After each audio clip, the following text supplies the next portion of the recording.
আপনাদের এলাকার বর্তমান যে মাইনকা চিপায় পড়া রাষ্ট্রপতি, মানে আওয়ামী লীগের রাষ্ট্রপতি, এখন ইউনূসের সময় আইসা বেচারা মাইনকা চিপায় পড়ছে না। এখন মনে করেন সব রায়, সব স্বাক্ষর করা লাগে আওয়ামী লীগের বিরুদ্ধে, একদিকে কইলজা জ্বলে, কিন্তু সাইন তো করা লাগে। তো এই রাষ্ট্রপতি শাহাবুদ্দিন চুপ্পু সাহেব যখন নিজ এলাকায় আসে, তখন পত্রিকার হেডলাইন হয় রাষ্ট্রপতি পাবনা যাচ্ছেন। তো অনেকেই কমেন্ট করে তার তো আরো আগে যাওয়া উচিত ছিল। এটা কিয়ামতের এ কি কয় উনি, সে কি বলতে চায়, আপনি কি বলেন?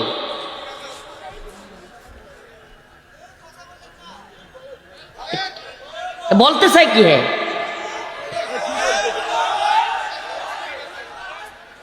আসতেছে কোথায়? বাড়িতে। কিন্তু ওই যে পত্রিকায় হেডলাইন করছে রাষ্ট্রপতি আগামীকাল পাবনা যাচ্ছেন, তো পাবলিক ওখানে কমেন্ট করে যে তার তো আরো আগেই পাবনা যাওয়া উচিত ছিল। এটা কেন বলে? এটা মিন করে হলো মেন্টাল হসপিটালের দিকে। আমি এখনো যাই নাই, ওখানে যাওয়ার খুব ইচ্ছা, দেখার যে আসলে এই বিষয়টা।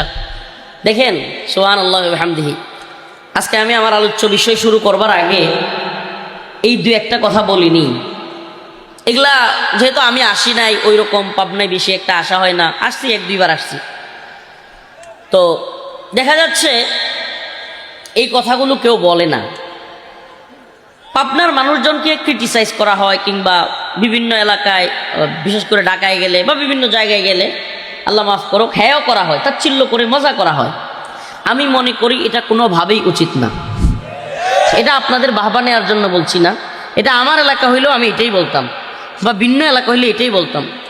শুনেন, যেই মানুষগুলোর মেন্টাল প্রবলেম আছে তাদেরকে কোনো না কোনো জায়গায় নিয়ে চিকিৎসা তো দিতেই হইতো, দিতে হইতো কি হইতো না? তাইলে এই চিকিৎসাটা পাবনায় দেওয়া হচ্ছে, এটা পাবনার মানুষের অনেক বড় উদারতা। কেন? কারণ তাদেরকে এই কথাগুলো শুনেও তাদেরকে ওই পাগলদের মানসিক চিকিৎসা দিতে হচ্ছে। পাগলরা পাগলামি করবেই, পাগলরা উল্টাপাল্টা বলবেই, তাই বলিয়া সুস্থ মানুষ কি পাগলের পাগলামি আর উল্টাপাল্টা কথার জন্য নিজের কাজ ছেড়ে দিবে? আমি এই জন্য বলবো, আপনারা কখনোই এগুলো নিয়ে কষ্ট পাবেন না, কষ্ট পাবেন না। কেন কষ্ট পাবেন না? কারণ আপনারা একটা মহৎ কাজ করতেছেন।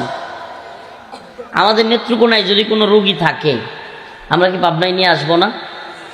কেন নিয়ে আসবো? কারণ তার মেন্টালি চিকিৎসা দরকার, ট্রিটমেন্ট দরকার। হ্যাঁ, এখানে যদি কারো উপরে জুলুম করা হয়, কারো উপরে নির্যাতন করা হয়, সেটা অবশ্যই অবশ্যই আমাদেরকে দেখতে হবে। আমরা অবশ্যই সকল জুলুমের বিরুদ্ধে দাঁড়াবো। কেউ নিরপরাধ কিংবা মেন্টালি রুগী না, কিন্তু তাকে জোর করে যদি ওখানে ঢুকাইয়া দেওয়া হয়, সম্পত্তির বিরোধ আমরা শুনি আর কি, অনেকে আছে সম্পত্তির বিরোধ কিংবা টাকা পয়সা নিয়ে ঝামেলা, হ্যাঁ, একটা মানুষকে অযথায় ওখানে আইসা আমরা শুনি এই কথাগুলো। কিন্তু বাস্তবতা হলো, আমি মনে করি যারা ওখানকার ডাক্তার আছেন ওনারা পরীক্ষা নিরীক্ষা ছাড়া তো কাউকে ভর্তি করবেন না। অবশ্যই পরীক্ষা নিরীক্ষা করে তারপরে ভর্তি করবেন।